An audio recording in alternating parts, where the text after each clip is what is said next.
ಸುಜಾತ ಇಲ್ಲಿಯವರೆಗೂ ಕೂಡ ಹೇಳಿದ್ದೆಲ್ಲ ಬರೀ ಸುಳ್ಳು ಸುಳ್ಳು ಸುಳ್ಳು, ಬಾಯಿ ಬಿಟ್ರೆ ಸಾಕು ಬರೀ ಸುಳ್ಳೇ ಹೇಳುವುದು. ಯೂಟ್ಯೂಬರ್ ಬಳಿಯಲ್ಲಿ ಅನನ್ಯ ಭಟ್ ನನ್ನ ಮಗಳಲ್ಲ ಅಂತಾರೆ. ಮಾಧ್ಯಮಗಳ ಎದುರು ಅನನ್ಯ ಭಟ್ ನನ್ನ ಮಗಳೇ ಅಂತ ಹೇಳಿ ಹೇಳ್ಕೊಳ್ತಾರೆ. ಯಾವ್ದನ್ನ ನಂಬಬೇಕು ಯಾವ್ದನ್ನ ಬಿಡಬೇಕು, ಒಬ್ರು ಮುಂದೆ ಒಂದೊಂದು ತರ. ಯೂಟ್ಯೂಬರ್ ಬಳಿಯಲ್ಲಿ ಅನನ್ಯ ನನ್ನ ಮಗಳು ಅಂತ ಹೇಳಿ ಹೇಳ್ಕೊಳ್ತಾರೆ. ಮಾಧ್ಯಮಗಳ ಎದುರು ನೋಡಿ ನನ್ನ ಮಗಳೇ ಅಂತ ಹೇಳಿ ಹೇಳ್ಕೊಳ್ಳುವಂಥದ್ದು ಒಂದು ಕಡೆ, ಯೂಟ್ಯೂಬರ್ ಬಳಿಯಲ್ಲಿ ಇಲ್ಲ ನನ್ನ ಮಗಳಲ್ಲ. ಯೂಟ್ಯೂಬರ್ ಬಲವಂತವಾಗಿ ನನ್ನನ್ನ ಕಾರ್ನಲ್ಲಿ ಕೂರಿಸ್ಕೊಂಡು ಹೇಳ್ತಿದ್ರು ಅಂತ ಹೇಳಿ ಇದೀಗ ಉಲ್ಟಾ ಹೊಡಿತಾ ಇದ್ದಾರೆ. ಅನನ್ಯ ನನ್ನ ಮಗಳೇ ಅಲ್ಲ. ಸುಜಾತ ಭಟ್ ನೋಡಿ ಉಲ್ಟಾ ಹೊಡಿತಾ ಇದ್ದಾರೆ. ನನ್ನ ಮೇಲೆ ಒತ್ತಡ ಹಾಕಿ ಹೇಳಿಕೆಯನ್ನ ಕೊಡಿಸಿದ್ದಾರೆ ಅಂತ ಇದೀಗ ಸುಜಾತ ಭಟ್ ಉಲ್ಟಾ ಹೊಡಿತಾ ಇದ್ದಾರೆ. ಅನನ್ಯ ನನ್ನ ಮಗಳೇ ಅಲ್ಲ ಅಂತ ಹೇಳಿ ಹೇಳಿದ್ರು ಸುಜಾತ ಭಟ್. ಸಡನ್ ಆಗಿ ನೋಡಿ ಈಗ ಉಲ್ಟಾ ಹೊಡಿತಾ ಇದ್ದಾರೆ. ಫಸ್ಟ್ ಎಲ್ಲ ಏನಾಯ್ತು, ಮಾಧ್ಯಮಗಳ ಮುಂದೆ ಬಂದು ಅನನ್ಯ ಭಟ್ ಅಂತ ಹೇಳಿ ನನ್ನ ಮಗಳು ಕಳೆದೋಗ್ಬಿಟ್ಟಿದ್ದಾಳೆ, MBBS ಓದ್ತಾ ಇದ್ಲು, ಧರ್ಮಸ್ಥಳಕ್ಕೆ ಸ್ನೇಹಿತರ ಜೊತೆ ಹೋದಂತಹ ಸಂದರ್ಭದಲ್ಲಿ ನನ್ನ ಮಗಳು ಕಳೆದೋಗ್ಬಿಟ್ಟಿದ್ದಾಳೆ ಅಂತ ಒಂದು ಭಾರಿ ಹೈ ಡ್ರಾಮವೇ ಮಾಧ್ಯಮಗಳ ಮುಂದೆ ಕ್ರಿಯೇಟ್ ಮಾಡಿದ್ರು ಇದೇ ಸುಜಾತ ಭಟ್. ಜೊತೆಗೆ ನೋಡಿ ಯೂಟ್ಯೂಬರ್ಸ್ ಮುಂದೆ ಇಲ್ಲ ನನಗೆ ಮಗಳೇ ಇಲ್ಲ ಅಂತ ಹೇಳಿ ಹೇಳ್ಕೊಳ್ತಾ ಇದ್ದಾರೆ. ಬಟ್ ಮಾಧ್ಯಮಗಳ ಮುಂದೆ ಕಣ್ಣೀರು ಹಾಕಿ ಕಣ್ಣೀರಿನ ತೋಡಿಯನ್ನೇ ಕಟ್ಟಿಬಿಟ್ಟಿದ್ರು ಅವರು, ಬಾವಿನೇ ತೋಡ್ಬಿಟ್ಟಿದ್ರು ಅವರು, ಕಣ್ಣೀರು ಸುರಿಸಿ ಸುರಿಸಿ ಸುರಿಸಿ. ಎಡಪಂಥೀಯರ ಒತ್ತಡಕ್ಕೆ ಸುಜಾತ ಭಟ್ ಉಲ್ಟಾ ಹೊಡೆದ್ರ ಆಗಿದ್ರೆ ನನಗೆ ಮಗಳೇ ಇಲ್ಲ ಎಂದು ಯೂಟ್ಯೂಬ್ ಸಂದರ್ಶನದಲ್ಲಿ ಹೇಳಿಕೆ ಕೊಟ್ಟಿದ್ದಾರೆ. ಮಗಳೇ ಇಲ್ಲ ಸಾಕಷ್ಟು ನೀವು ಇಲ್ಲ ಅಂತಂದ್ರು ಇದೆ ಅಂತ ಹೇಳಿ ಹೇಳಿದ್ರು ಈಗಾಗಲೇ ಜನ ನೋಡಿದ್ದಾರೆ ಏನು ಹೇಳಿಕೆಗಳನ್ನ ಕೊಡ್ತಾ ಇದ್ದೀರಿ. ಪ್ರತಿನಿತ್ಯವೂ ಕೂಡ ಯಾವ ರೀತಿಯಾಗಿ ಹೇಳಿಕೆಯನ್ನ ಕೊಡ್ತಾ ಇದ್ದೀರಿ, ಇವ್ರಿಗೇನು ತಲೆ ಸರಿ ಇದೆಯಾ ಇಲ್ವಾ ಅಂತ ಹೇಳಿ ಜನ ಮಾತನಾಡ್ಕೊಳ್ತಾ ಇದ್ದಾರೆ. ನಾವ್ ಹೇಳ್ತಾ ಇಲ್ಲ, ಯಾಕೆ ಹಿಂಗ್ ಮಾತನಾಡ್ತಾ ಇದ್ದಾರೆ, ದಿನಕ್ಕೊಂದು ರೀತಿಯಾದಂತಹ ಹೇಳಿಕೆಯನ್ನ ಕೊಡ್ತಾ ಇದ್ದಾರೆ ಅಂತ ಹೇಳಿ ಜನ ಮಾತನಾಡ್ಕೊಳ್ತಾ ಇದ್ದಾರೆ. ಅರ್ಧ ಗಂಟೆಯಲ್ಲಿ ತಮ್ಮ ಹೇಳಿಕೆಯನ್ನ ತಿರ್ಚಿದ್ದಾರೆ ಬುರುಡೆ ಅಜ್ಜಿ. ಯೂಟ್ಯೂಬ್ ಚಾನಲ್ನವರು ಇಂಥವ್ರ ಹೆಸರು ಹೇಳಿ ಹೀಗೆ ಮಾಡಿ ಅಂತ ಹೇಳಿ ನನ್ನನ್ನು ಪ್ರವೋಕ್ ಮಾಡಿ ಆಸ್ತಿಗೋಸ್ಕರ ಇದು ಮಾಡಿದ್ದೀನಿ, ಇಂಥವ್ರದನ್ನ ಈ ರೀತಿ ಹೋಗಿದ್ದೀನಿ ಅಂತ ಎಲ್ಲ ಹೇಳಿ ನಿಮಗೆ ನಾನು ಸಹಾಯ ಮಾಡ್ತೀನಿ ಅಂತ ಹೇಳಿ ನನ್ನನ್ನು ಈ ರೀತಿ ಇದು ಮಾಡಿಕೊಂಡು ನನಗೆ ಬುದ್ಧಿ ಇದೆ ಇಲ್ಲ ಅಂತ ಹೇಳ್ತಾ ಇಲ್ಲ. ದಯವಿಟ್ಟು ನಾನು SIT ಯಲ್ಲಿ ಏನು ಹೇಳಬೇಕು ಅದನ್ನ ನಾನು ಪ್ರೂವ್ ಮಾಡ್ತೀನಿ. ಅನನ್ಯ ಭಟ್ ಅನ್ನೋ ಒಂದು ಇದ್ದಾಳೆ, ಕ್ಯಾರೆಕ್ಟರ್ ಇದ್ದಾಳೆ, ಇಲ್ಲ ಅಂತ ನಾನು ಹೇಳಲ್ಲ. ಅನನ್ಯ ಭಟ್ ಇದ್ದಾಳೆ, ನನ್ನ ಮಗಳೇ, ಆಯ್ತಾ? ಅವ್ರು ಇಲ್ಲ ಅಂತ ಹೇಳಿಸಿ ನನ್ನನ್ನು ಈ ರೀತಿ ಪ್ರವೋಕ್ ಮಾಡಿದ್ದಾರೆ. ದಯವಿಟ್ಟು ಇಲ್ಲಿಗೆ ಸ್ಟಾಪ್ ಮಾಡಿ, ಆಯ್ತಲ್ಲ? ನಾನು SIT ಯಲ್ಲಿ ಹೋಗಿ SIT ತನಿಖೆಗೆ ಹೋಗ್ತಾ ಇದ್ದೀನಿ. ದಯವಿಟ್ಟು ಯಾವಾಗ ಹೋಗ್ತೀನಿ ಅಲ್ಲಿಗೆ ನಾನು ನಿಮ್ಗೆ ಕಾಲ್ ಮಾಡ್ತೀನಿ. ಅಲ್ಲಿ ಏನ್ ನಡೀತಾ ಇದೆ ಅದನ್ನ ನನ್ಗೆ ಸೂಕ್ತವಾಗಿ ನಾನು ನಿಮ್ಗೆ ತಿಳಿಸ್ತೀನಿ. SIT ನಡೆಸಿರುವಂತ ಇನ್ವೆಸ್ಟಿಗೇಷನ್ಗೂ ಧರ್ಮಸ್ಥಳ ಪ್ರಕರಣಕ್ಕೂ ಅನಿತಾ ಭಟ್ ಯಾವುದೇ ರೀತಿ ಸಂಬಂಧ ಇಲ್ಲ. ಅನನ್ಯ ಭಟ್ಗೂ ಅದಕ್ಕೂ ಸಂಬಂಧ ಇಲ್ಲ. ಅನನ್ಯ ಭಟ್ಗೂ ಈ ಧರ್ಮಸ್ಥಳ ಪ್ರಕರಣಕ್ಕೂ ಸಂಬಂಧ ಇಲ್ಲ ಅಂತ ನೇರವಾಗಿ ಹೇಳ್ತಾರೆ. ಹೌದು. ಈ ಅನನ್ಯ ಭಟ್ಟನ ಈ ಕೇಸಲ್ಲಿ ತರೋದಕ್ಕೆ ಈ ರೀತಿಯೆಲ್ಲ ನಿಮ್ಗೆ ಹೇಳ್ಕೊಡೋದಕ್ಕೆ ಹೇಳಿದಂತ ವ್ಯಕ್ತಿ ಯಾರು? ಯಾವುದು? ಈ ಅನನ್ಯ ಭಟ್ಟನ ಧರ್ಮಸ್ಥಳ ಕೇಸಿಗೆ ಸಂಬಂಧಪಟ್ಟಾಗೆ ಮಾತಾಡಿ ಅವರ ಅಸ್ಥಿಯನ್ನು ಹುಡ್ಕೊಡಿ ಅಂತ ಹೇಳಿ ಹೇಳಿದ್ರಲ್ಲ, ಯಾರು ಹೇಳ್ಕೊಟ್ಟಿದ್ರು? ಅದು ನಾನೇ ಸ್ವತಃ ನಾನು ಹೋಗಿರೋದು. ಇದನ್ನ ಇವತ್ತು ಪ್ರವೋಕ್ ಮಾಡಿ ನನ್ನನ್ನು ಈ ರೀತಿ ಒಂಥರ ರೌಡಿಸಮ್ ಮಾಡಿ ಕಾರ್ ಒಳಗಡೆ ಕೂರಿಸಿಟ್ಟು ನನ್ನನ್ನು ಇದು ಮಾಡಿರೋದು, ಹೊರಗಡೆ ಬರ್ಲಿಕ್ಕೆ ಬಿಡ್ಲಿಲ್ಲ. ಒಬ್ರು ಲಾಯರ್ ಕರ್ಕೊಂಡು ಹೋಗಿರೋದು ನನ್ನನ್ನ. ಅವ್ರು ಹೀಗೆ ಬರ್ತಾರೆ, ಅವರಿಗೆ ನೀವು ಈ ರೀತಿ ಹೇಳ್ಬೇಕು, ಈ ರೀತಿ ಮಾಡಿ ಅಂತ ಆ ಲಾಯರ್ ನನ್ನನ್ನ ಹೇಳಿಸ್ಬಿಟ್ಟು ನಮ್ಗೆ ಬೇಕಾಗಿದ್ದವರು ಅಂತ ಹೇಳಿ ಆಮೇಲೆ ನಾನು ಏನು ಈ ರೀತಿ ಹೇಳಿಸ್ಬಿಟ್ಟು ಇವರ ಹೆಸರನ್ನೆಲ್ಲ ಹೇಳಿ ಅಂತ ಹೇಳಿದ್ರು. ಗಿರೀಶ್ ಮಠಣ್ಣವರ ಹೆಸರನ್ನ ಹೇಳೋದಕ್ಕೆ? ಹೌದು, ಹೇಳಿದ್ರು. ಗಿರೀಶ್ ಮಟ್ಟಣ್ಣ, ಮಹೇಶ್ ಶೆಟ್ಟಿ ತಿಮಾರೋಡಿ, ಆಮೇಲೆ ಇನ್ಯಾರದ ಒಂದೆರಡು ಜನರದ್ದು ಹೆಸರು ಹೇಳಿ ಅಂತ ಹೇಳಿದ್ರು. ಅದಕ್ಕೆ ನಾನು ಏನಕ್ಕೆ ಹೇಳ್ಬೇಕು ಅಂತ ನಾನು ಕೇಳಿದೆ ಅವ್ರ ಹತ್ರ ಮಾತಾಡುವಾಗ.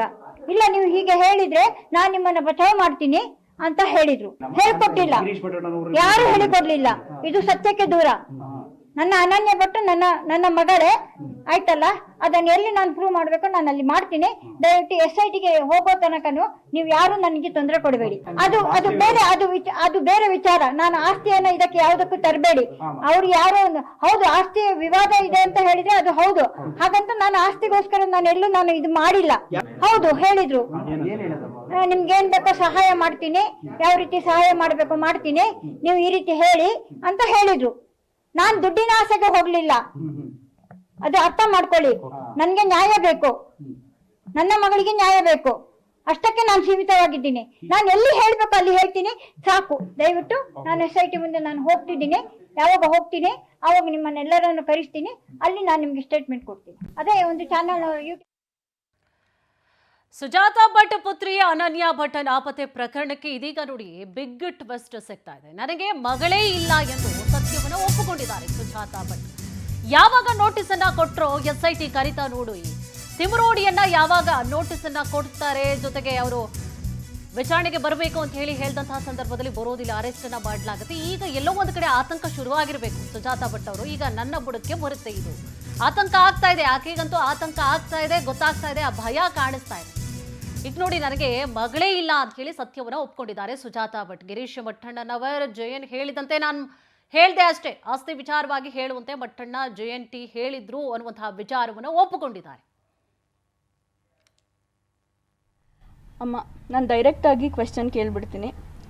ಅನನ್ಯಾ ಭಟ್ ನಿಮ್ಮ ಮಗಳು ಅನ್ನೋ ಕತೆ ಸತ್ಯನಾ ಸುಳ್ಳ? ಸುಳ್ಳು. ಅನನ್ಯಾ ಭಟ್ ಅನ್ನೋ ಮಗಳೇ ಇರಲಿಲ್ಲ ನಿಮಗೆ? ಯಾಕಮ್ಮ ಸುಳ್ಳು ಹೇಳಿದ್ರಿ? ಕೆಲವರು ವ್ಯಕ್ತಿಗಳು ಹೇಳು ಅಂತ ಹೇಳಿದರು, ಹಾಗಾಗಿ ನಾನು ಅದನ್ನು ಹೇಳಬೇಕಾಗಿದ್ದ ಪರಿಸ್ಥಿತಿ ಬಂತು. ಯಾವ ವ್ಯಕ್ತಿ ಹೇಳಿದ್ದು? ಗಿರೀಶ್ ಮಟ್ಟಣ್ಣ, ಜಯಂತಿ ಟಿ ಇವರೆಲ್ಲ ಹೇಳಿದರು. ಹಾಗಾಗಿ ನಾನು ಆ ಒಂದು ಇದನ್ನು ನಾನು ಆಸ್ತಿಯ ಇದಕ್ಕೋಸ್ಕರ ಈ ವಿಚಾರವನ್ನು ಹೇಳಿ ಅಂತ ಹೇಳಿದರು, ಅದಕ್ಕೆ ಹೇಳಿದ್ದೆ ನಾನು. ನಿಮಗೆ ಆಸ್ತಿ ಸಮಸ್ಯೆ ಇತ್ತು, ಅದಕ್ಕೋಸ್ಕರ ಅವರು ಈ ಕಥೆನ ಹೇಳಿಕೊಟ್ರು, ನೀವು ಹೇಳಿದ್ರಿ. ಹೌದು. ಎಷ್ಟು ನಿಮಗೆ ಡಿಮ್ಯಾಂಡ್ ಮಾಡಿದ್ರು? ದುಡ್ಡಿಗೋಸ್ಕರನ ನಿಮ್ಮ ಆಸ್ತಿ ಬರಲಿ ಅಂತನ? ನನಗೆ ದುಡ್ಡಿಗೋಸ್ಕರ ಯಾರೂ ಡಿಮ್ಯಾಂಡ್ ಮಾಡಿಲ್ಲ, ನಾನು ಯಾರಿಗೂ ದುಡ್ಡಿಗೋಸ್ಕರ ಡಿಮ್ಯಾಂಡು ಮಾಡಲೂ ಇಲ್ಲ.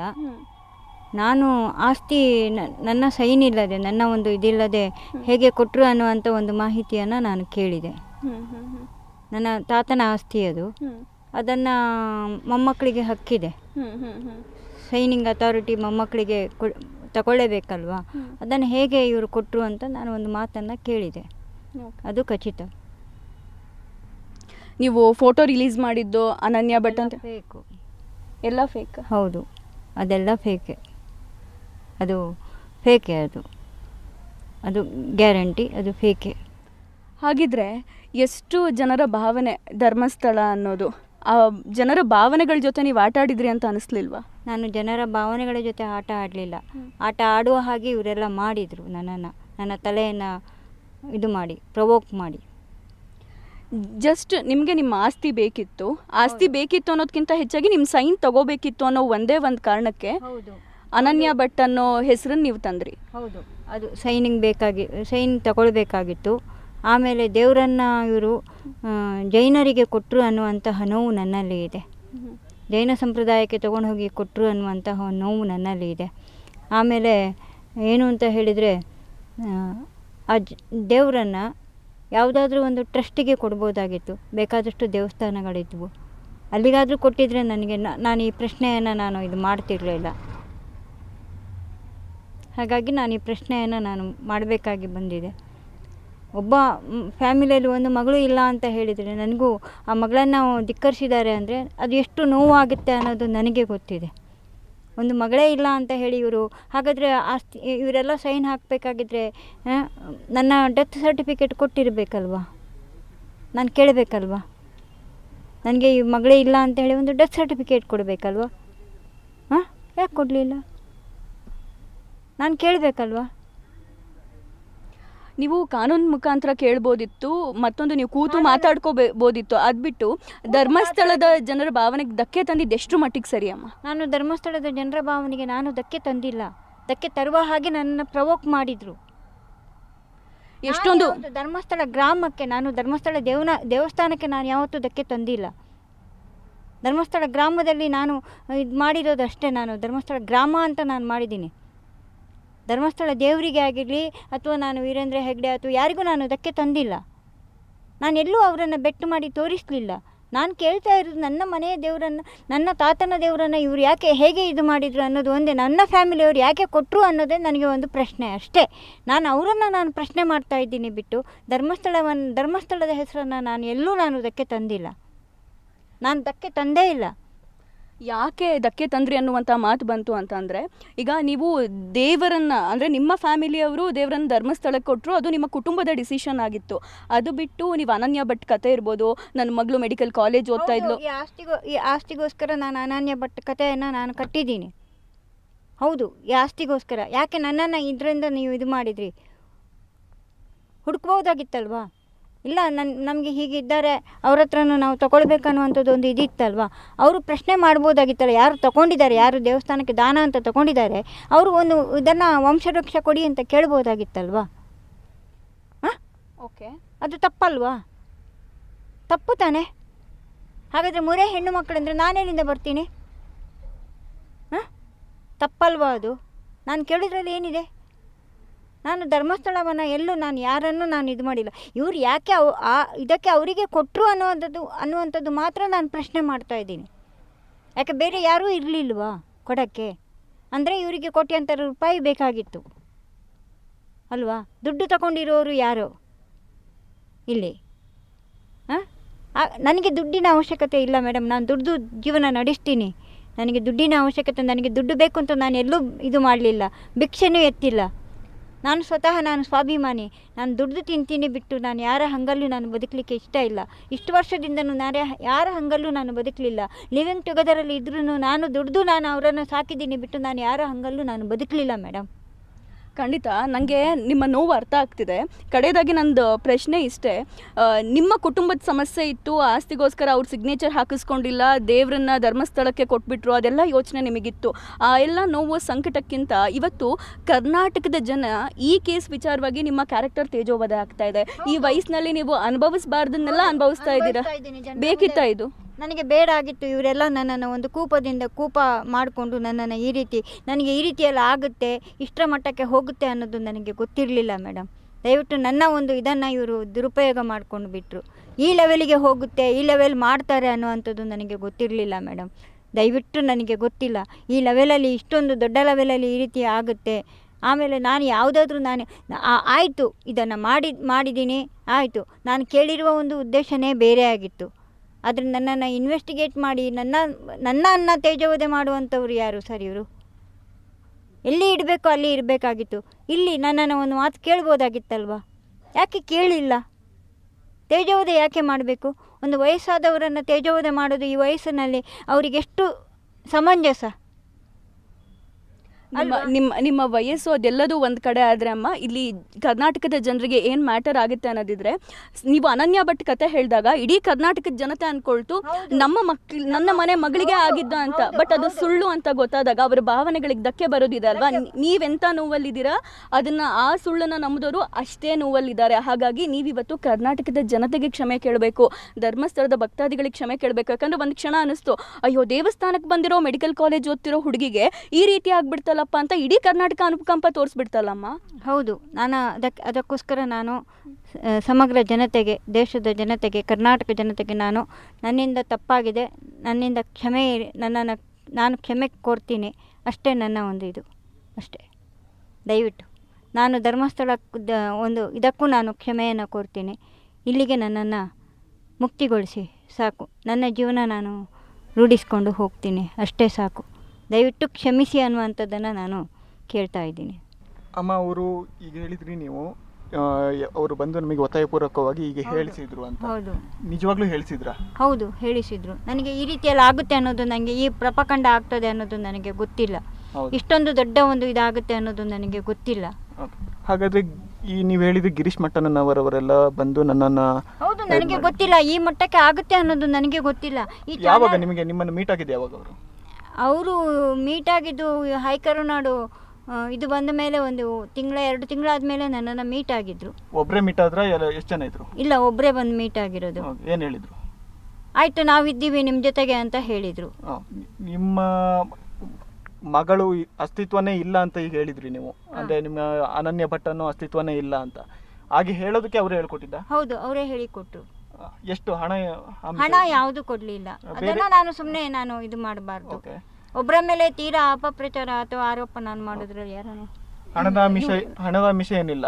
ಇಲ್ಲ, ಬೇರೆ ಅದಾದ್ಮೇಲೆ ಎಷ್ಟು ಸಲ ಅವರನ್ನ ಭೇಟಿ ಮಾಡಿದ್ದೀರಿ? ನಾನು ಮಾಡಿರೋದು ಒಂದು ಸಲ. ಆಮೇಲೆ ಇದಕ್ಕೆ ಹೋಗಬೇಕಾಗಿದ್ದರೆ, ಡೆಲ್ಲಿಗೆ ಹೋಗಬೇಕಾಗಿದ್ದರೆ ಡೆಲ್ಲಿಗೆ ಹೊರಡಿ ಅಂತ ಹೇಳಿದರು, ಆವಾಗ ಹೊರಟಿದ್ದೀನಿ.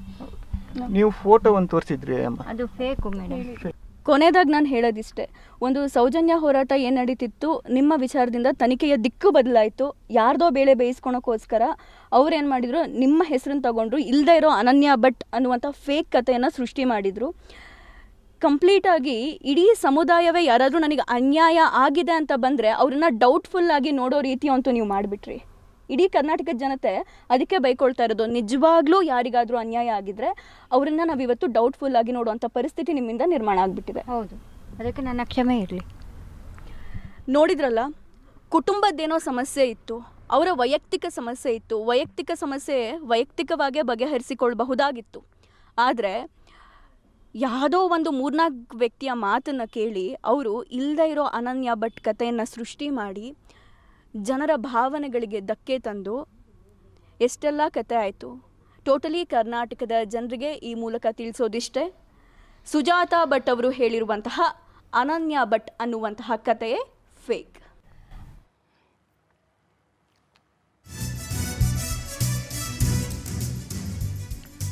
ಗಿರೀಶ್ ಮಟ್ಟಣ್ಣನವರ್ ಜಯಂತಿ ಷಡ್ಯಂತ್ರ ಬಟ್ಟ ಬಯಲಾಗಿದೆ. ಸುಜಾತಾಗೆ ಅನನ್ಯ ಭಟ್ ಮಗಳಿಲ್ಲ ಅನ್ನೋದು ಬಿಗ್ ಎಕ್ಸ್ಪೋಸ್ ಆಗಿದೆ. ನನಗೆ ಹೀಗೆ ಹೇಳುವಂತೆ ಮಟ್ಟಣ್ಣ ಜಯಂತಿ ಹೇಳುವಂತೆ ಹೇಳಿದ್ರು ಅನ್ನುವಂತಹ ವಿಚಾರವನ್ನ ಇದೀಗ ಒಪ್ಕೊಂಡಿದ್ದಾರೆ ಯೂಟ್ಯೂಬರ್ಸ್ ಮುಂದೆ. ಇಲ್ಲಿಯವರೆಗೂ ಕೂಡ ಆಕೆ ಏನ್ ಹೇಳಿದ್ರು, ಒಂದೊಂದು ವಿಚಾರಗಳು ಎಲ್ಲವೂ ಕೂಡ ಸುಳ್ಳು. ಅನನ್ಯ ಭಟ್ ಕಥೆಯಿಂದ ಹಿಡಿದು ಇಲ್ಲಿಯವರೆಗೂ ಫೋಟೋ ಏನು ವೈರಲ್ ಆಯಿತು ಅಲ್ಲಿಯವರೆಗೂ ಕೂಡ ಎಲ್ಲವೂ ಕೂಡ ಫೇಕ್. ಮಟ್ಟಣ್ಣ ಜಯಂತಿ ಹೇಳಿದಂತೆ ನಾನು ಹೇಳಿದ್ದೇನೆ. ಧರ್ಮಸ್ಥಳದ ವಿರುದ್ಧ ಗಿರೀಶ್ ಮಟ್ಟಣ್ಣ ಜಯನ್ ಷಡ್ಯಂತ್ರ ಇದೀಗ ಬಯಲಾಗ್ತದೆ. ಹೆಸರುಗಳನ್ನು ಕೂಡ ಅವರು ಹೇಳಿದ್ದಾರೆ, ಯಾರು ಬಂದರು, ಯಾವಾಗ ಭೇಟಿ ಆಗಿದ್ರು, ಏನು ವಿಚಾರವನ್ನು ಹೇಳಬೇಕು ಮಾಧ್ಯಮಗಳ ಮುಂದೆ ಎಲ್ಲವನ್ನೂ ಕೂಡ ಇದೀಗ ಸುಜಾತಾ ಭಟ್ ಹೇಳ್ತಾ ಇದ್ದಾರೆ. ಮಗಳೇ ಇಲ್ಲ ಅನ್ನುವಂತಹ ವಿಚಾರವನ್ನು ಇದೀಗ ಒಪ್ಪಿಕೊಳ್ತಾ ಇದ್ದಾರೆ. ಯಾವಾಗ ನೋಟಿಸ್ ಕೊಡ್ಲಾಯಿತು, SITಯಿಂದ ನೋಟಿಸ್ ಬಂತು, ತಿಮರೋಡಿ ಅವರು ಅರೆಸ್ಟ್ ಆಗ್ತಾ ಇದ್ದಂತೆ ಎಲ್ಲವೂ ಕೂಡ ಬಿಗಡಾಯಿಸ್ತಾ ಇದೆ. ಈ ಸಂದರ್ಭದಲ್ಲಿ ನಾವು ಸತ್ಯವನ್ನು ಒಪ್ಪಿಕೊಳ್ಳೇಬೇಕು. ಸಮೀರ್ಗೂ ಕೂಡ ನೋಟಿಸ್ ಹೋಯ್ತು. ಸೊ ಒಬ್ಬೊಬ್ರಿಗೂ ಕೂಡ ಒಂದು ರೀತಿಯಾಗಿ ಟೆನ್ಷನ್ ಶುರುವಾಯಿತು. ಇನ್ನು ಸುಜಾತಾ ಭಟ್ ಇನ್ನೂ ವಿಧಿ ಇಲ್ಲ, ನಾನು ಸತ್ಯವನ್ನು ಒಪ್ಕೊಳ್ಳೇಬೇಕು, ಏನಾಗಿದೆ ಅನ್ನುವಂತಹ ವಿಚಾರವನ್ನು ನಾನು ಹೇಳ್ಕೊಳ್ಳೇಬೇಕು ಅಂಥೇಳಿ ಅವರು ಇದೀಗ ಒಪ್ಕೊಳ್ತಾ ಇದ್ದಾರೆ. ನೋಡಿ, ಒಂದು ರೀತಿಯಾಗಿ ಇವರು ಸಾಮಾಜಿಕ ನೆಮ್ಮದಿಯನ್ನೇ ಹಾಳು ಮಾಡಿಬಿಟ್ರು. ಜನರನ್ನು ಉದ್ರೇಕಗೊಳಿಸುವಂತಹ ಮಟ್ಟಕ್ಕೆ ಈ ಒಂದು ಪ್ರಕರಣ ಕೂಡ ಆಗಿತ್ತು. ಧರ್ಮಸ್ಥಳ ಅಂತಂದರೆ ಎಲ್ರಿಗೂ ಕೂಡ ಪೂಜ್ಯ ಭಾವನೆ ಕೂಡ ಇರುವಂಥದ್ದು. ಉದ್ರೇಕ ಬರುವಂತಹ ರೀತಿಯಾಗಿ, ಹೌದಾ ಹಿಂಗೆಲ್ಲ ಆಗೋಯ್ತಾ, ಒಂದು ಹೆಣ್ಣು ಮಗಳಿಗೆ ಈ ರೀತಿಯಾಗಿ ಅನ್ಯಾಯ ಮಾಡಿಬಿಟ್ರಾ ಅಂಥೇಳಿ ಎಲ್ಲರ ಮನಸ್ಸನ್ನು ಕೂಡ ಉದ್ರೇಕಗೊಳಿಸುವಂತಹ ಸ್ಥಿತಿಗೆ ಇವರು ನಿರ್ಮಾಣ ಮಾಡಿಬಿಟ್ರು. ಒಂದು ರೀತಿಯಾಗಿ ಸಮಾಜದಲ್ಲೂ ಕೂಡ ನೆಮ್ಮದಿಯನ್ನು ಹಾಳು ಮಾಡಿದರು ಇದೇ ಸುಜಾತಾ ಭಟ್. ಇನ್ನು ಪವರ್ TV ಡೇ 1ನಿಂದ ಅದೇ ಹೇಳ್ಕೊಂಡು ಬರ್ತಾ ಇದ್ದಿದ್ದು, ಇದು ಷಡ್ಯಂತ್ರ ಅಂತೇಳಿ ಇವಾಗ ರಾಜಕೀಯ ನಾಯಕರು ಮಾತನಾಡ್ತಾ ಇದ್ದಾರೆ. ಬಟ್ ಪವರ್ TV ಡೇ 1ನಿಂದಲೂ ಕೂಡ ಇದು ಷಡ್ಯಂತ್ರ ಆಗ್ತಾ ಇದೆ, ಪಿತೂರಿಗಳ ಆಗ್ತಾ ಇದೆ. ತಿಮರೋಡಿ ಏನು ಮಾಡ್ತಾ ಇದ್ದಾರೆ, ಗಿರೀಶ್ ಮಟ್ಟಣ್ಣ ಏನು ಮಾಡ್ತಾ ಇದ್ದಾರೆ, ಜೊತೆಗೆ ಸಮೀರ್ ಏನು ಮಾಡ್ತಾ ಇದ್ದಾರೆ, ಎಲ್ಲ ವಿಚಾರಗಳನ್ನ ಕೂಡ ಪವರ್ TV ಮೊದಲ ದಿನದಿಂದಲೂ ಕೂಡ ಹೇಳ್ಕೊಂಡು ಬರ್ತಾ ಇದ್ದಿದ್ದು ಇದೆ. ಇನ್ನು ಸುಜಾತಾ ಭಟ್ ಕೂಡ ಇದೀಗ ಆಕೆ ಕೂಡ ಅದನ್ನೇ ಹೇಳ್ತಾ ಇರುವಂಥದ್ದು, ಒಪ್ಕೊಳ್ತಾ ಇದ್ದಾಳೆ. ಆಕೆ ಎಲ್ಲರೂ ಕೂಡ ಹೇಳಿಸಿದ್ರು, ಅದನ್ನ ನಾ ಹೇಳ್ದೆ ಅಂತ ಹೇಳಿ ಒಪ್ಕೊಳ್ತಾ ಇದ್ದಾರೆ. ಇನ್ನು ಪವರ್ TV ಹೇಳಿದ್ದು ಕೂಡ 100ಕ್ಕೆ 100 ನಿಜವಾಯಿತು. ಈ ಹಿಂದಿನಿಂದಲೂ ಕೂಡ ಷಡ್ಯಂತ್ರದ ರೂವಾರಿ ಮಟ್ಟಣ್ಣ ಅಂತ ಹೇಳಿ ನಾವು ಡೇ 1ನಿಂದ ಕೂಡ ಹೇಳ್ತಾ ಇದ್ವಿ. ಯಾರು ಇದ್ದಾರೆ ಇದರ ಹಿಂದೆ ಅಂತ ಹೇಳಿ ಪವರ್ TV ಏನು ಹೇಳ್ತಾ ಇತ್ತು ಎಲ್ಲವೂ ಕೂಡ ಇದೀಗ ಸತ್ಯವಾಗ್ತಾ ಇದೆ. ಈ ಹಿಂದಿನಿಂದಲೂ ಕೂಡ ಷಡ್ಯಂತ್ರದ ರೂವಾರಿ ಮಟ್ಟಣ್ಣ ಅಂತ ಹೇಳಿ ನಾವು ಹೇಳ್ತಾ ಇದ್ವಿ. ಪವರ್ TV ಮುಖ್ಯಸ್ಥರಾದಂತಹ ರಾಕೇಶ್ ಶೆಟ್ಟಿ ಅವರು ಹೇಳಿದ್ದು ನಿಜವಾಗ್ತಾ ಇದೆ. ಧರ್ಮದ ಪರವಾಗಿ ನಿಂತಹ ಪವರ್ TVಗೆ ಇದು ಮೊದಲ ಜಯವಾಗಿದೆ, ಮೊದಲ ಜಯ ಆಯಿತು. ರಾಜಕೀಯ ನಾಯಕರು ಇವತ್ತು ಮಾತನಾಡ್ತಾ ಇರ್ಬೋದು, ಆದರೆ ನಾವು ಮೊದಲ ದಿನದಿಂದಲೂ ಕೂಡ ನೋಡೋಣ ಏನಾಗುತ್ತೆ ಅಂತ ಹೇಳಿ ನೋಡ್ಕೊಂಡು ಆನಂತರವಾಗಿ ಮಾತನಾಡ್ತಾ ಇದ್ರು. ಬಟ್ ನಾವು ಡೇ 1ನಿಂದಲೂ ಕೂಡ ಹೇಳ್ತಾ ಇದ್ದಿದ್ದು ಇದೇ ವಿಚಾರವನ್ನೇ. ತಿಮರೋಡಿ ಮನೆಯಲ್ಲಿ ನಾನು 4 ದಿನ ಇದ್ದೆ ಅಂತೇಳಿ ಸುಜಾತಾ ಭಟ್ ಒಪ್ಕೊಂಡಿದ್ದಾರೆ. ನೋಡಿ, 4 ದಿನ ಇದ್ದೆ. 4 ದಿನ ಇದ್ದಂತಹ ಸಂದರ್ಭದಲ್ಲಿ ಫುಲ್ ಬ್ರೈನ್ ವಾಶ್. ಯಾರು ಏನು ಪ್ರಶ್ನೆ ಕೇಳಿದ್ರೆ ಹೇಗೆ ಆನ್ಸರ್ ಮಾಡಬೇಕು, ಮಾಧ್ಯಮದವರು ನಾವು ಬಿಡ್ತೀವ ಸುಮ್ಮನೆ, ಕ್ವಶನ್ ಮೇಲೆ ಕ್ವಶನ್ಗಳನ್ನು ಹಾಕ್ತಾ ಇರ್ತೀವಿ. ತಿರ್ಚಿ ಮುರ್ಚಿ ಏನು ಎಲ್ಲ ರೀತಿಯಾಗಿ ನಾವು ಕ್ವಶನ್ಸ್ಗಳನ್ನು ಕೇಳ್ತಾ ಇರ್ತೀವಿ. ಸೊ ಎಲ್ಲೋ ಒಂದು ಕಡೆ ಅವ್ರಿಗೂ ಕೂಡ ಆತಂಕ ಆಗಿಬಿಟ್ಟಿದೆ, ಇವರೇನು ಬಿಡೋ ಹಾಗೆ ಕಾಣ್ತಾ ಇಲ್ವಲ್ಲ. ಈಗ ಅದು ಸತ್ಯ ಆಗಿದ್ರೆ ಆನ್ಸರ್ ಮಾಡಲಿಕ್ಕೆ ನಿಜವಾಗ್ಲೂ ಆತಂಕ ಆಗೋದಿಲ್ಲ. ಅದು ಸತ್ಯ ಅಲ್ಲ ಅಂತಂದರೆ ಬಿಡ್ತೀವ ನಾವು. ಈಗ ಯಾವ ಕಾಲೇಜು, ಎಲ್ಲಿ ಓದಿದ್ದು, ಯಾವ school, board certificate, death certificate, ಪ್ರತಿಯೊಂದು ವಿಚಾರವನ್ನು ಕೂಡ ನಾವು ಕೇಳ್ತೀವಿ. ಬರೀ ಕೇಳೋದು ಮಾತ್ರ ಅಲ್ಲ, ಅದರ ಬಗ್ಗೆ ಪರಿಶೀಲನೆಯನ್ನು ಕೂಡ ಮಾಡ್ತೇವೆ. ಧರ್ಮಸ್ಥಳಕ್ಕೆ ಮಸಿ ಬಳಿಯುವಂತಹ ಕುತಂತ್ರಿಗಳು, ಷಡ್ಯಂತ್ರಿಗಳ ಬಣ್ಣ ಬಯಲಾಗಿದೆ. ಗಿರೀಶ್ ಮಟ್ಟಣ್ಣನವರ್ JNT ಎಕ್ಸ್ಪೋಸ್ ಮಾಡಿದಂತಹ ಸುಜಾತಾ ಭಟ್ ಇದೆ. SIT ಅಧಿಕಾರಿಗಳೇ ಇದೀಗ ಏನ್ ಮಾಡ್ತೀರಿ ನೀವು? ನೋಟಿಸ್ ಅನ್ನ ಕೊಟ್ಟಿದ್ದೀರಿ, ಈಗಾಗಲೇ ಒಪ್ಪಿಕೊಂಡಿದ್ದಾರೆ, ಆಕೆ ಕೂಡ ಒಪ್ಪಿಕೊಂಡಿದ್ದಾರೆ. ಏನ್ ಮಾಡ್ತೀರಿ ಹಾಗಿದ್ರೆ? ದುರುಳರಾದಂತಹ ಮಟ್ಟಣ್ಣನವರ್ JNT ಬಂಧನ ಯಾವಾಗ ಹಾಗಿದ್ರೆ? ತಿಮ್ರೋಡಿಯನ್ನ ಅರೆಸ್ಟ್ ಮಾಡಿದ್ದಾಯ್ತು, ಈಗ ಒಪ್ಪಿಕೊಂಡಿದ್ದಾರೆ ಸುಜಾತಾ ಭಟ್. ಸೊ ಯಾವಾಗ ಅರೆಸ್ಟ್ ಮಾಡ್ತೀರಿ ಮಟ್ಟಣ್ಣ ಅವರನ್ನ, JNT ಅವರನ್ನ ಯಾವಾಗ ಬಂಧನ ಮಾಡ್ತೀರಿ? ಕೋಟ್ಯಾಂತರ ಭಕ್ತರ ನಂಬಿಕೆಗೆ ಘಾಸಿ ಮಾಡಿದ್ದಾರೆ ನೋಡಿ. ದುರುಳರ ಕೈಗೆ ಕೋಳ ಯಾವಾಗ ಅನ್ನುವಂಥ ಪ್ರಶ್ನೆ ನಾವು ಮಾಡ್ತಾ ಇಲ್ಲ, ಸಮಾಜ ಮಾಡ್ತಾ ಇದೆ, ಜನ ಮಾಡ್ತಾ ಇದ್ದಾರೆ. ಎಲ್ಲರ ಧಾರ್ಮಿಕ ನಂಬಿಕೆ ಏನಿತ್ತು, ಧರ್ಮಸ್ಥಳ ವಿಚಾರಕ್ಕೆ ಸಂಬಂಧಪಟ್ಟ ಹಾಗೆ ಎಲ್ಲರ ವಿಶ್ವಾಸ ಏನಿತ್ತು, ಅದೆಲ್ಲವನ್ನು ಕೂಡ ಮಸಿ ಬಳಿಯುವಂತಹ ಕೆಲಸವನ್ನು ಈ ಗುಂಪಿದೆಯಲ್ಲ, ಇದು ಷಡ್ಯಂತ್ರ ಮಾಡಿದ್ರು. ಸೊ ಇದೀಗ ಬಟ್ಟ ಬಯಲಾಗ್ತಾ ಇದೆ.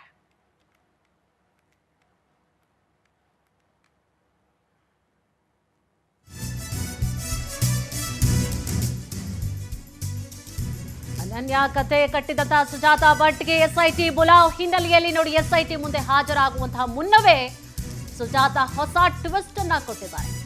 ಭಯ ಶುರುವಾಗಿದೆ ಅವ್ರಿಗೆ. ಸುಜಾತಾ ಭಟ್ಗೆ ತಿಮರೋಡಿಯ ಅರೆಸ್ಟ್ ಆಗ್ತಾ ಇದ್ದಂತೆ ಢವ ಢವ ಢವ ಅಂತಿತ್ತು, ನಡುಕ ಶುರು ಆಗಿಬಿಟ್ಟಿದೆ. ಒಂದು ಕಡೆ ಸಮೀರ್ಗೆ ನೋಟಿಸ್ ಕೊಡ್ತಾ ಇದ್ದ ಹಾಗೆ ಮತ್ತಷ್ಟು ಭಯ ಬಿಗಡಾಯಿಸಿತು. ಇದೀಗ SIT ಮುಂದೆ ಹಾಜರಾಗಬೇಕು ಇನ್ನೇನು. ಅದರ ಮುನ್ನವೇ ಸುಜಾತಾ ಅವರು ಹೊಸ ಟ್ವಿಸ್ಟ್ ಅನ್ನ ಕೊಟ್ಟಿದ್ದಾರೆ. ಅವ್ರಿಗೂ ನೋಟಿಸ್ ಕೊಡ್ಲಾಯ್ತಲ್ವಾ, ಸೊ ಈಗ ಹೊಸ ಟ್ವಿಸ್ಟ್ ಕೊಡ್ತಾ ಇದ್ದಾರೆ. ನನಗೆ ಮಗಳೇ ಇಲ್ಲ ಅಂತ ಹೇಳಿ ದಿಢೀರ್ ಅಂತ ಹೇಳಿ ಉಲ್ಟಾವನ್ನ ಹೊಡಿತಾ ಇದ್ದಾರೆ. ಏನು ಕಣ್ಣೀರು ಹಾಕಿದ್ದು, ಅಬ್ಬಬ್ಬಬ್ಬಬ್ಬ, ಕಣ್ಣೀರು ಸುರಿಸಿದ್ದು ಮಾಧ್ಯಮಗಳ ಮುಂದೆ. ನನ್ನ ಮಗಳು ಹಿಂಗಾಗೋಯ್ತು, ಧರ್ಮಸ್ಥಳಕ್ಕೆ ಹೋದಂತಹ ಸಂದರ್ಭದಲ್ಲಿ ನನ್ನ 3 ತಿಂಗಳು ಕೋಮಾಗೋಗಿದ್ದೆ, ನಾನು ಬಡ್ದು ನನ್ನನ್ನು ಗೊತ್ತೇ ಇಲ್ಲ, ನಾನು ಹಾಸ್ಪಿಟ್ಲಲ್ಲೇ ಬಿದ್ದಿದ್ದೆ, 3 ತಿಂಗಳು ಕೋಮಾ, ಯಾರೋ ಪಾಪ ಸೇರಿಸಿದ್ರು. ನಿಜವಾಗ್ಲೂ ಈ ಹೆಣ್ಮಗಳಿಗೆ ಹಿಂಗಾಯ್ತಾ ಅಂಥೇಳಿ ಎಲ್ಲರೂ ಕೂಡ ಬೆಂಬಲವಾಗಿ ನಿಂತ್ಕೊಂಡವ್ರೆ ಆಕೆಯ ಹಿಂದೆ. ಅವ್ರ ಮಾತು ಸತ್ಯ ಇರಬಹುದೇನೋ ಅಂಥೇಳಿ ಎಲ್ಲೋ ಒಂದು ಕಡೆ ಮನಸ್ಸಲ್ಲಿ ಬಂದಿತ್ತು. ಆ ಥರ ಎಲ್ಲ ಹೆಣ್ಮಕ್ಳಿಗೂ ಬಂದಿತ್ತು, ಸಮಾಜದಲ್ಲಿ ಎಲ್ಲರೂ ಕೂಡ ಅಂದ್ಕೊಂಡಿದ್ರು, ಹೌದಾ ಹಿಂಗಾಗಿದೆಯಾ, ಅನ್ಯಾಯ ಆಗಿದೆಯಾ ಅಂಥೇಳಿ ಒಂದು ರೀತಿಯಾಗಿ ಪ್ರಶ್ನೆಯನ್ನು ಕೂಡ ಹಾಕ್ಕೊಂಡಿದ್ರು ಜನ. ಆ ಮಟ್ಟಿಗೆ ನಾಟಕ ಆಡಿದ್ರು ಇವರೆಲ್ಲ. ಇದು SIT ತನಿಖೆಯಿಂದಾಗಿ ಬಚಾವಾಗಲು ಸುಜಾತಾ ತಂತ್ರನ ಹಾಗಿದ್ರೆ, ತನ್ನನ್ನು ತಾನು ಸೇಫ್ ಗಾರ್ಡ್ ಮಾಡಿಕೊಳ್ಳಲು ಸತ್ಯ ಹೇಳಿದ್ಲ. ಹಾಗಾದರೆ ಸತ್ಯ ಹೇಳಲೇಬೇಕು. ಈಗ SIT ಅವ್ರು ಬಿಡ್ತಾರ, ಈಗ ಏನೇನೋ ಕತೆ ಹೇಳ್ತಾ ಇದ್ರು, ಬರ್ತ್ ಸರ್ಟಿಫಿಕೇಟ್ ತೋರಿಸಿದ್ರೆ ತೋರಿಸಲ್ಲ, ಮಗಳು ಏನು ಸ್ಕೂಲ್ ಓದಿದ್ದು ಅದೇನೋ ನಂಗೆ ಗೊತ್ತಿಲ್ಲ, ಅದೆಲ್ಲೋ ಅಲ್ಲಿ ನದಿ ಹತ್ರ ಬಿಸಾಕಿದ್ರು, ಏನೇನೋ ಕತೆ ಹೇಳ್ತಾರೆ. ಒಂದಕ್ಕೊಂದು ಲಿಂಕ್ ಆದರೂ ಬೇಕಾ ಹೋಗ್ಲಿ, ಅದೂ ಇಲ್ಲ. ಎಲ್ಲಿ ಓದಿದ್ದಾರೆ, ಯಾವ ಸ್ಕೂಲು, ಯಾವ ಕಾಲೇಜು, PUC ಎಲ್ಲಿ ಓದಿದ್ದು, ಪ್ರೈಮರಿ ಎಲ್ಲಿ ಓದಿದ್ದು, ಒಂದಕ್ಕೊಂದು ಗೊತ್ತಿಲ್ಲ. ಮಗಳು ಓದಿರೋ ಸ್ಕೂಲ್ ಗೊತ್ತಿಲ್ವಾ, ಕಾಲೇಜ್ ಗೊತ್ತಿಲ್ವಾ, ಯಾರ ಜೊತೆ ಇದ್ರು ಅನ್ನೋದು ಗೊತ್ತಿಲ್ವಾ, ಯಾವಾಗ ಬಂದರು ಅನ್ನುವಂತಹ ವಿಚಾರ ಹೆತ್ತ ತಾಯಿಗೆ ಗೊತ್ತಿರೋದಿಲ್ವಾ. ಸೊ ಒಂದಕ್ಕೊಂದು ಲಿಂಕ್ ಇಲ್ಲದಂತಹ ರೀತಿಯಾಗಿ ಇವರು ಹೇಳಿಕೆ ಕೊಡ್ತಾ ಇದ್ರು. ಅಕಸ್ಮಾತ್ ಏನಾದರೂ ಹೇಳ್ಬಿಟ್ರೆ ಮಾಧ್ಯಮದವರು ಅಲ್ಲಿ ಹೋಗ್ಬಿಟ್ಟು ಕೇಳ್ಬಿಟ್ರೆ ಆಮೇಲೆ ಈ ಸ್ಕೂಲ್ನಲ್ಲಿ ಓದ್ತಾ ಇದ್ರಾ, ವ್ಯಾಸಂಗ ಮಾಡ್ತಾ ಇದ್ರಾ ಇಲ್ವಾ ಅಂತೇಳಿ. ಏಕೆಂದರೆ ಒಂದು ಸ್ವಲ್ಪ ಹೇಳಿದ್ರೂ ಕೂಡ ಅದನ್ನು ಕಂಪ್ಲೀಟ್ ಆಗಿ ಪರಿಶೀಲನೆಯನ್ನು ಮಾಡುತ್ತೆ ಮಾಧ್ಯಮಗಳಾಗಲಿ ಅಥವಾ ಅಧಿಕಾರಿಗಳಾಗಿ ಮಾಡ್ತಾರೆ, ಸಂಬಂಧಪಟ್ಟಂತಹ ಅಧಿಕಾರಿಗಳು ಮಾಡೇ ಮಾಡ್ತಾರೆ. ಸೊ ವಿಧಿ ಇಲ್ಲ, ನಿಜ ಹೇಳಬೇಕು. ಈಗ ನಿಜ ಒಪ್ಪಿಕೊಳ್ಳೇಬೇಕು. ಯಾರು ಇದ್ದಾರೆ ಈ ಷಡ್ಯಂತ್ರದ ಹಿಂದೆ ಒಪ್ಪಿಕೊಳ್ಳೇಬೇಕು. ಅಕಸ್ಮಾತ್ ಸುಳ್ಳನ್ನೇ ನಾವು ವಾದಿಸ್ತಾ ಹೋಗ್ತೇವೆ ಅಂತಂದರೆ ಪರಿಶೀಲನೆ ಮಾಡ್ತಾರೆ, ಅಧಿಕಾರಿಗಳು ಬಿಡ್ತಾರೆ. ಸಂಬಂಧಪಟ್ಟಂತಹ ಅಧಿಕಾರಿಗಳು SIT ಈಗಾಗಲೇ ತನಿಖೆಯನ್ನು ನಡೆಸ್ತಾ ಇರೋದ್ರಿಂದಾಗಿ ಅದನ್ನು ಪರಿಶೀಲನೆಯನ್ನು ಕೂಡ ಮಾಡ್ತಾರೆ. ಎಲ್ಲ ಸುಳ್ಳು ಅಂತ ಹೇಳಿ ಗೊತ್ತಾಗ್ಲಿಕ್ಕೂ ಮುನ್ನವೇ ನಾನೇ ಒಪ್ಕೊಂಡ್ಬಿಡೋಣ, ನಾನು ಸುಳ್ಳು ಹೇಳ್ತಾ ಇದ್ದೀನಿ ಅಥವಾ ಯಾರ್ಯಾರು ಇದ್ರು ಅಂತ ಹೇಳಿದ್ರೆ ಈಗಲೇ ಕ್ಷಮೆಯನ್ನು ಕೇಳ್ಬಿಡೋಣ ಅಂತ ನೋಡಿ ರಾಜ್ಯದ ಜನತೆಗೆ ಕ್ಷಮೆಯನ್ನು ಕೂಡ ಕೇಳಿದ್ದಾರೆ ಈಗಾಗಲೇ ಸುಜಾತಾ ಭಟ್ ಅವರು.